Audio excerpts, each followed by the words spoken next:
दोस्तों, हम जानेंगे कि जब भगवान श्री कृष्ण और अर्जुन का संवाद होता है तो कृष्ण अर्जुन को क्या उपदेश देते हैं, जिसे जानकर अर्जुन फिर से उत्साह से भर जाते हैं। इसी को हम इस वीडियो के माध्यम से जानेंगे। लेकिन दोस्तों, आप में से कई लोग हमारी वीडियो को पसंद तो करते हैं, लेकिन चैनल को सब्सक्राइब नहीं करते हैं, तो चैनल को सब्सक्राइब अवश्य करें। चलिए शुरू करते हैं। श्रीमद् भगवद गीता महास्मर में क्लांत अर्जुन के प्रति कहे गए श्री कृष्ण के उद्बोधन वाक्य हैं, परंतु इनमें समस्त भारतीय दर्शन और चिंतन का सार समाविष्ट है। जैसे अर्जुन को अपने कर्तव्य का स्मरण हुआ, वैसे ही जगत के मोहग्रस्त जीवों के जागरण का भी यह अमर उद्घोष है। गीता हमारा पथ भी है, पाथेय भी, पथदर्शक भी है और पथ का गंतव्य भी। दार्शनिक ऊंचाइयों को छूने वाला यह ग्रंथ वैज्ञानिक दृष्टि से संपन्न होने के कारण जीवन के व्यावहारिक पक्ष से जुड़ा हुआ है। मृत प्राणी की अमरता का अभिलेख है, अतः इसकी चेतना हम भारतीयों के रोम रोम में विद्यमान है।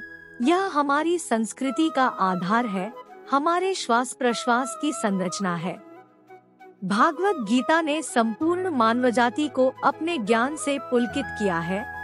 विश्व के श्रेष्ठतम विचारकों ने इसकी भूरी भूरी प्रशंसा की है।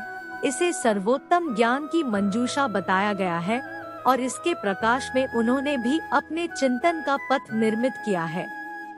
श्रीमद् भगवद गीता श्री कृष्ण भगवान की दिव्यवाणी है। इस रहस्यमय ग्रंथ का अर्थ भक्तवत्सल भगवान मुकुंद की कृपा से ही समझ में आता है। गीता वर्ण, आश्रम, देश, काल, संप्रदाय, लिंग इत्यादि के बंधन से मुक्त सार्वभौम ग्रंथ है। गीता में परमगति प्राप्त करने के लिए अनेक साधन कहे गए हैं। अपनी अपनी रुचि के अनुसार मनुष्य किसी भी साधन को अपनाकर अपना अभीष्ट मनोरथ सिद्ध कर लेता है। आत्मा इस संसार में दृश्यमान सभी कुछ नाशवान है। जिसका जन्म होता है उसका एक दिन मरण भी अवश्य होगा। इसीलिए शरीर प्रत्येक युग में जन्मता मरता रहता है। यह समझकर ज्ञानी जन शरीर के संबंध में मोह नहीं करते, किंतु शरीर में विद्यमान आत्मा अजन्मा, अविनाशी, अक्षर, अव्यय और नित्य है। वह लाख उपाय करके भी नष्ट नहीं किया जा सकता। अज्ञानी शरीर और आत्मा में भेद दृष्टि नहीं रख पाते, इसीलिए दोहखी सुखी होते हैं। इसी भ्रम के कारण वे सत्कर्म और सद्धर्म से वंचित भी रह जाते हैं, जबकि किसी भी स्थिति में किसी बात का प्रभाव आत्मा पर नहीं पड़ता। वह पाप लिप्त भी नहीं होता। वह अचल सनातन नित्य एक रूप ही रहता है। इस तथ्य को जानने वाला आत्मस्थ पुरुष मोह के कारण कर्तव्य मार्ग से विचलित नहीं होता। उसकी बुद्धि भी स्थिर और अडिग रहती है। निश्चल बुद्धि से किए गए अल्प साधन भी उत्तम फलदायी होते हैं।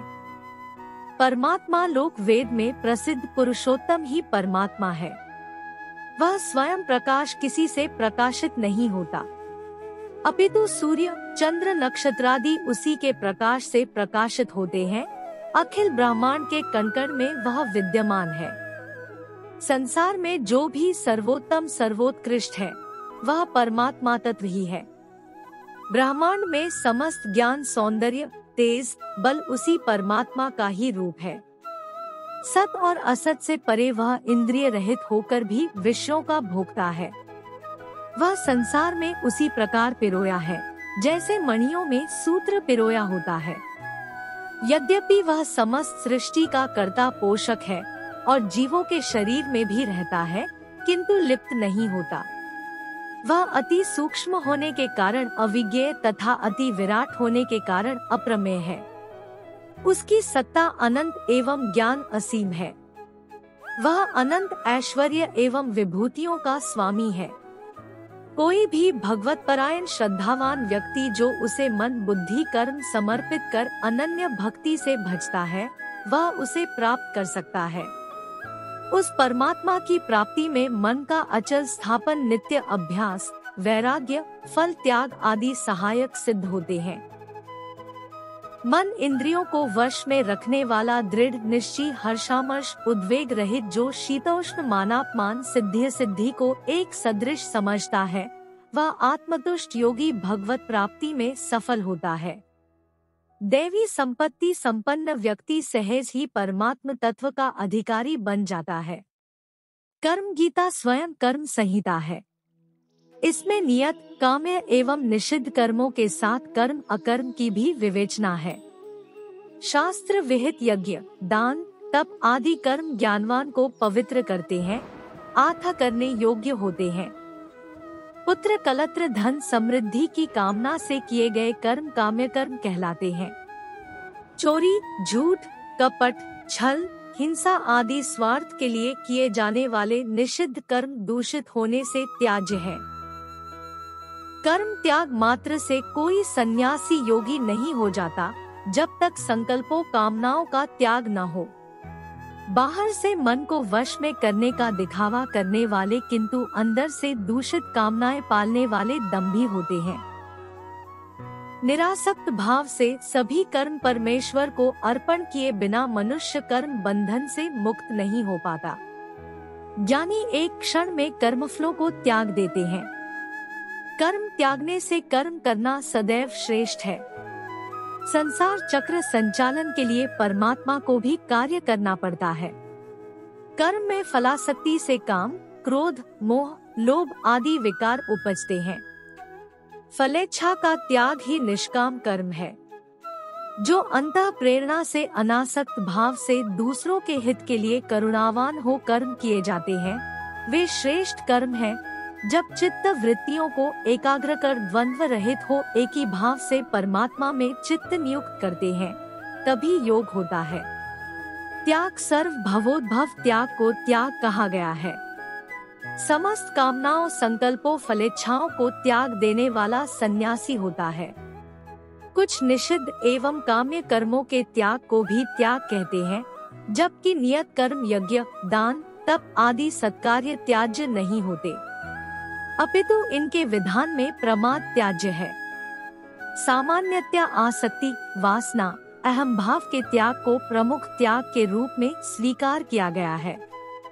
सत्कर्म में गहरी रुचि, परम पुरुषार्थ में उत्साह, निःस्वार्थ पर सेवा आदि त्यागी व्यक्ति के जीवन में उत्साह, प्रेम, प्रसन्नता, शांति एवं आनंद भर देते हैं। ब्रह्मा विद्या से समुपबृंहित गीता कर्म योग का प्रतिपादक विश्वविश्रुत ग्रंथ रत्न है। यह ज्ञान क्षीराब्धि का नवनीत है। संपूर्ण वाङ्मय को यदि वासंतिक पराश्री कहें, तो गीता निश्चय ही नवीन सहकार की दिव्य मंजरी है। परमानंद की अनुभूति के लिए गीता ज्ञान, कर्म और भक्ति की त्रिवेणी संगम का नव्य प्रयाग है। वेद, शास्त्रोपनिषद, भारतीय वाङ्मय में जो विशिष्ट ज्ञान धारा प्रवाहित हुई है, उसमें गीता ज्ञान गंगा का विशेष महत्व है। श्रीमद् भागवत गीता का एक संदेश दूसरों का हित करना सबसे बड़ा धर्म।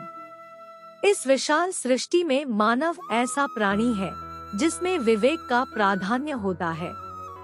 अपने विवेक के माध्यम से उसने अनेक प्रकार के उद्यम करके वैज्ञानिक और तकनीकी उन्नति की है। इस उन्नति का लक्ष्य जीवन को सुखी बनाना है। सुख प्राप्त करने की उसकी यह अभिलाषा धीरे धीरे बढ़ती चली जाती है। जब सुख के साधन केवल भौतिक सुखों तक ही सीमित रह जाते हैं, तो धीरे धीरे स्वार्थ और सुख की भावना बढ़ने से मनुष्य दूसरों के हितहित की चिंता किए बिना अपने ही सुख साधनों को बढ़ाने में जुट जाता है। इससे समाज के साधनहीन वर्ग निरंतर शोषण की चक्की में पिसने लगते हैं। समाज में असंतुलन उत्पन्न होने और शोषण बढ़ने से असंतोष, अराजकता एवं अनैतिकता को बल मिलता है। प्रकृति भी इस मानवीय शोषक का शिकार होती है और अंततः इससे प्राकृतिक आपदाएं भी आने लगती है। मानव का पूर्ण और प्राकृतिक जीवन केवल लिप्सा, भोग और कामनाओं के जाल में घिर जाता है। इससे मानवता के समर्थक दुख पाते हैं। लेकिन इसका एक पक्ष और भी है। कि निजी स्वार्थ से उठकर कुछ लोग मानवता की भलाई में ही अपने जीवन को समर्पित कर देते हैं। परहित का अर्थ। परहित दो शब्दों के योग से बना है। परहित, पर का अर्थ है अपनों से अतिरिक्त कोई भी दूसरा तथा हित का अर्थ है भलाई। अतः इस शब्द का अर्थ है दूसरों की भलाई। दूसरों का अर्थ है वे लोग जो हमारे अपने नहीं हैं, जिनसे हमारा कोई स्वार्थ नहीं है।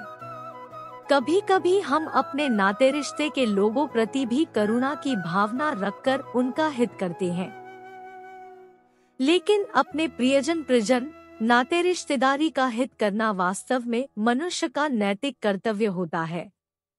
इसे सहायता रूप में जाना जा सकता है।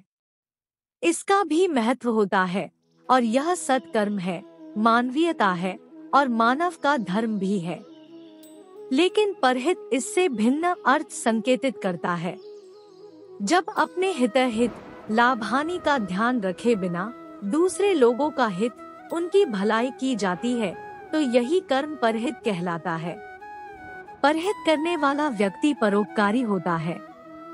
सभी प्रकार की कामना और इच्छाओं को त्याग कर ही वह दूसरों की सेवा करता है। भारतीय संस्कृति में पाप और पुण्य की चर्चा भी होती है। व्यवहार और चरित्र के धरातल पर ये दो मूल्य माने गए हैं। अपना हित सोचना मानव का कर्तव्य है और धर्म भी, लेकिन अपने हित के कार्यों को इस प्रकार करना कि दूसरों को किसी प्रकार की हानि न उठानी पड़े, यह उससे भी श्रेष्ठ कर्म है। इनके अतिरिक्त तीसरा पक्ष भी है। अपने हितहित की चिंता किए बिना जब कोई मानव दूसरों की सेवा या सहायता करता है तो यह श्रेष्ठ कर्म परहित होता है। विश्व इतिहास और साहित्य में इस प्रकार के अनेक चरित्र हुए हैं, जिनमें ईसा मसीह, बुद्ध, गांधी, नानक, दयानंद सरस्वती, राम कृष्ण, भगत सिंह, चंद्रशेखर, सुभाषा आदि महान व्यक्तित्व हैं। इन महान चरित्रों में यही समानता देखी जाती है कि इनके कार्यों से लोगों को पीड़ा और दुख से मुक्ति मिली, तभी वे सुख और बढ़े हैं। परहित और जीवन। मनुष्य का अपने माता पिता, भाई बहन, पत्नी और संतान की सेवा करना सबसे प्रथम कर्तव्य है। यथायोग्य इनका भरण पोषण उसका धर्म बन जाता है। उसके कर्तव्य की सीमा यहीं तक सीमित नहीं रहती है, अपितु अपने सगे संबंधियों के प्रति भी उसका कुछ कर्तव्य होता है। यहीं तक वह सीमित नहीं रहता है, उसे समाज के प्रति भी उत्तरदायी बनना होता है। समाज के साथ ही देश और अंततः विश्व के प्रति वह किसी न किसी रूप में जवाबदेही बनाता है। वर्तमान विश्व में आज जो अराजकता, अनैतिकता, हिंसा, उग्रवाद, प्राकृतिक आपदाएं तथा युद्ध का जो संकट छाया हुआ है, उसके मूल में परहित की अपेक्षा स्वहित को ही कर्म माना गया है। आज का स्वार्थी और लिप्सा में डूबा हुआ व्यक्ति दूसरों का शोषण कर अपने स्वार्थ को सिद्ध करने में डूबा हुआ है। छोटी छोटी बातों के लिए, क्षुद्र स्वार्थ के लिए हत्या कर देना साधारण सी बात मानता है। सामाजिक असंतोष, प्रदर्शन, आगजनी, हड़ताल, घेराव आदि शब्द इस व्यवस्था से उपजे हुए हैं। मनुष्य विवेकशील होने के साथ साथ संवेदनशील होता है। अन्य जीवधारियों से उसे ये तथ्य अलग कर देते हैं। पशु में भी भूख, काम की भावना होती है। इनकी पूर्ति के लिए उसे कोई भी बंधन, नियम और व्यवस्था को नहीं समझना पड़ता है। मानव की सामाजिक भावना उसे व्यवस्था में बांधती है। अतएव परहित ही वह आधार है जो सबके ही सुख का कारण होता है। तो दोस्तों, आपको हमारी वीडियो कैसी लगी, आप हमें कमेंट में जरूर बताएं। वीडियो पसंद आए तो वीडियो को लाइक और चैनल को सब्सक्राइब अवश्य करें। धन्यवाद।